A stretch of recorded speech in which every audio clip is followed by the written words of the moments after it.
Hey guys, I'm back again. Melon Head back on the road again. Today on the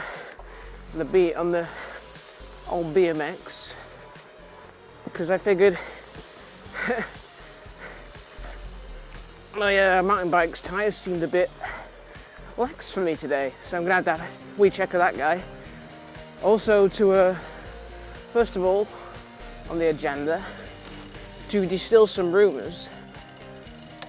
Don't worry, I'm still alive and I've not been found dead in a snowman over the winter, over the encore of a winter we just had in the UK. Here's a quick video of that.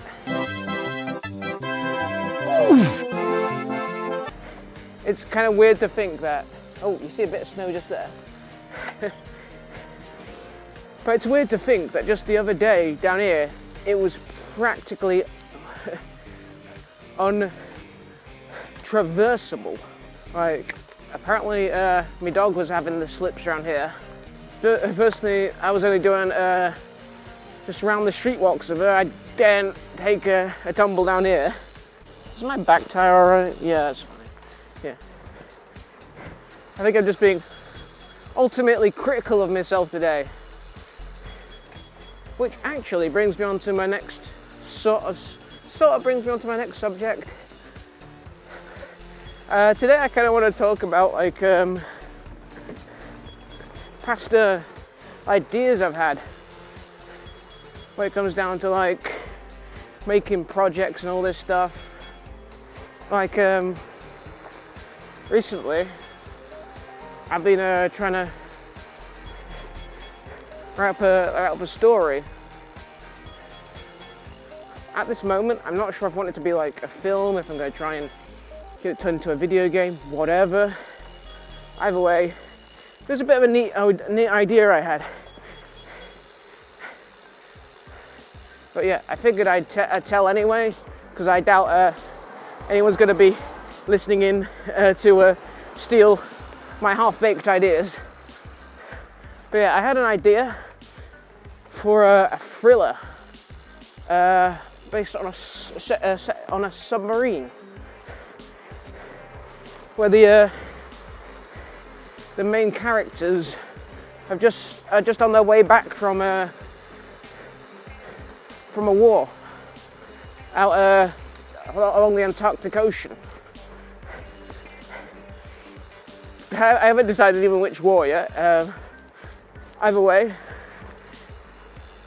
on their way back home, they're hit by a smooth criminal. Nah, they're hit by a wave which destroys their navigation systems, and they're essentially left out in the dark underwater with damaged propellers and etc.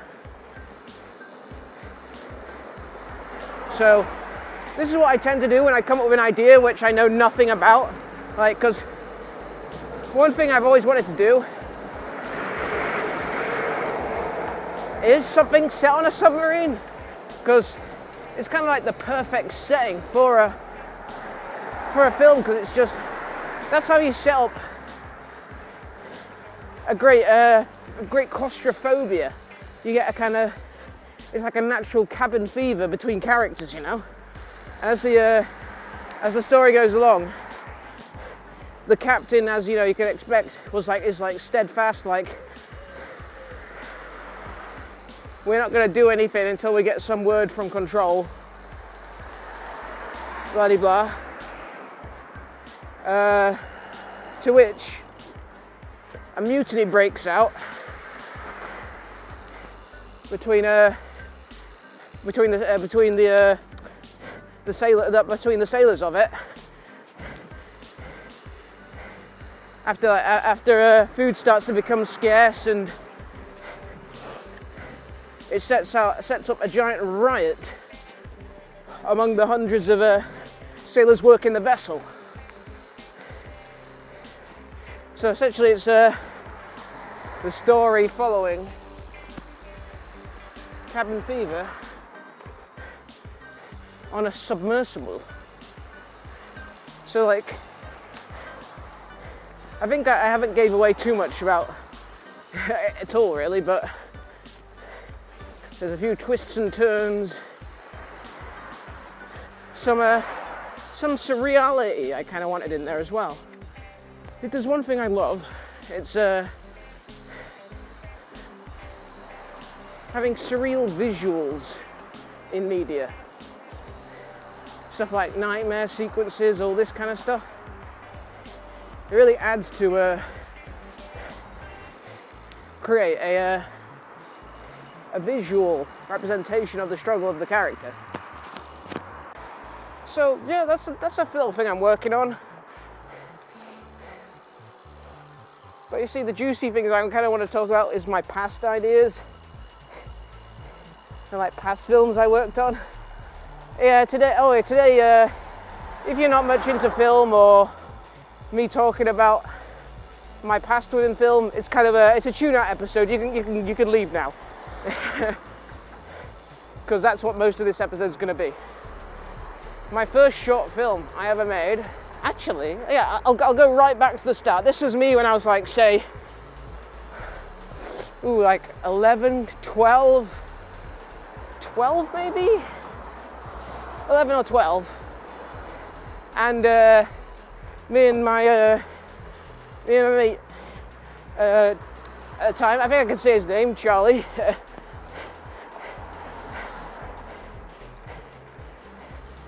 I'd always wanted to start making films. So the first thing we thought we'd make is a horror film about a horror character that wasn't very kind of common in films.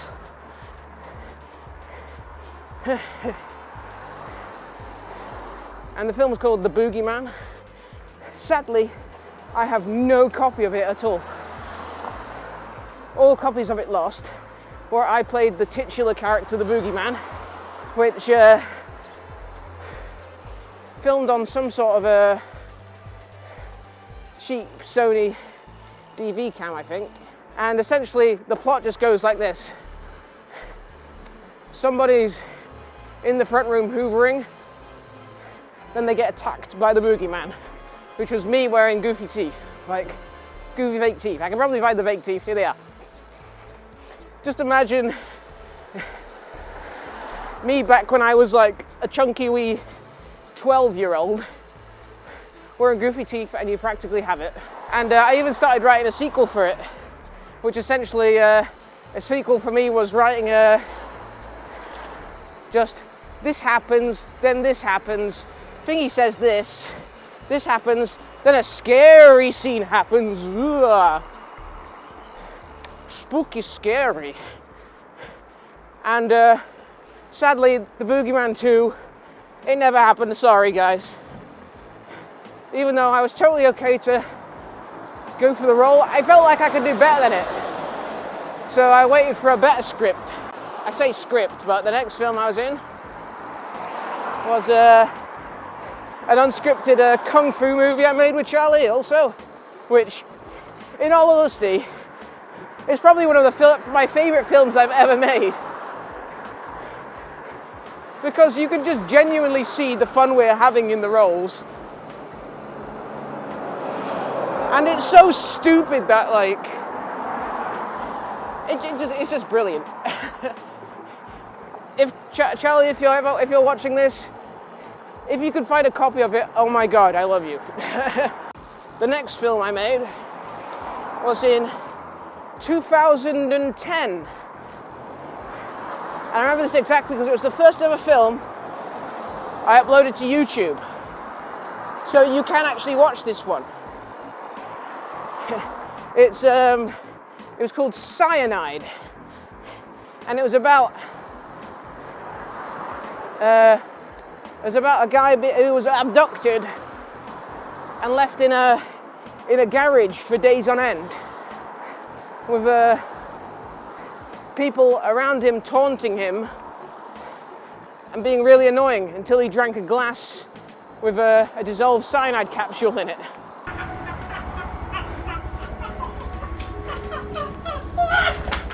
only the best. And it's another one that's kind of fun in its stupidity.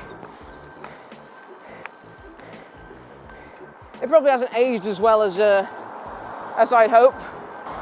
And that is essentially the end of my trilogy of films I made with Charlie. Funny enough, like a year later, I started writing an actual script for a sequel to that one called Dissolving Logic, which was it's funny because it was almost like a bit of like a sequel to Blair Witch Project, in the way of like how all the films after it seem to be like in that idea that Blair Witch actually happened and that people want to like look into it or recreate it or, you know, stuff like that, which is a little bit absurd, a little bit. But that one didn't get past planning stages really. Another script I wrote was about was called the Bus Stop Trilogy, which was about 3 different weird stories revolving around a bus stop. And it was also the introduction of my character that still hasn't been on film, but I seem to put him in like a lot of things. His name is Shady, and he's literally a guy in a cloak with like kind of an all-seeing eye. And funny enough, for the Bus Stop Trilogy, there is footage of it. It was unfinished footage, and it's fucking awful because I didn't know what I was doing with a camera still. So you can watch that one as well, I think. Actually, no, it's not online, but I might put it online for this. I'll put it as an unlisted video and I'll link it in the description for you that really, really want to see something awful. There you go.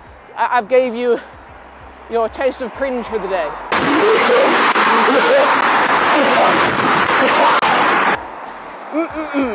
Lovely, that cringe.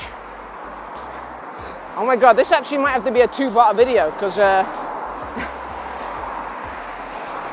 haven't even like gone past the surface of how many films I've been working on or I wrote the script to. It's crazy. It's crazy when I really think about it. Let's see, I'll do one more before we get there. Let's see, what was the next film? Cyanide. Oh, then it was a personal college project I made called Leave Green, which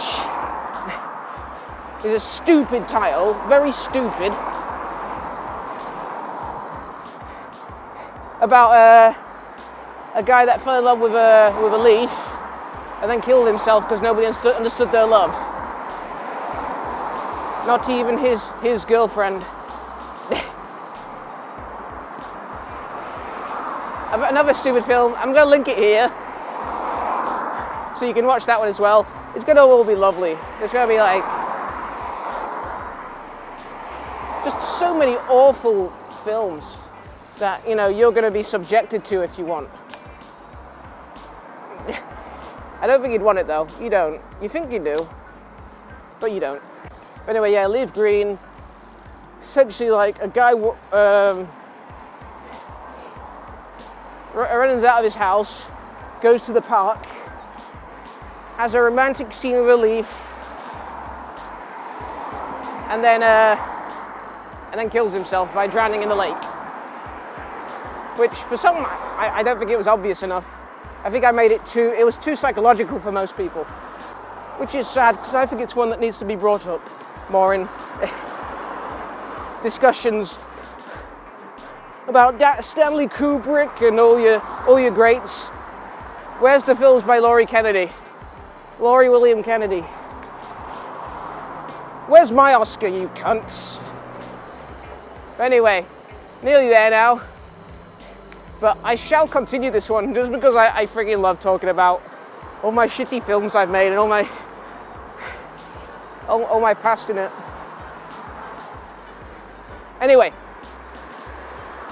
So tell me about if you've ever made a film. See, I think that would be really interesting because I really want to know about other people's experiences with it. Because I tend to hear people say that they made at least one film in college. So that'll be interesting. Give me a bit of that. I want to hear that in the comments, yeah? Oh, another thing that's just came up recently. Please do check out my Instagram, because recently I've been adding a little bit more to it with my Cartoon a Day challenge. It's not really fully related to Melon Head Adventures, but it's just essentially me drawing a cartoon every day. You know, if you're into that kind of thing. Oh, excuse me.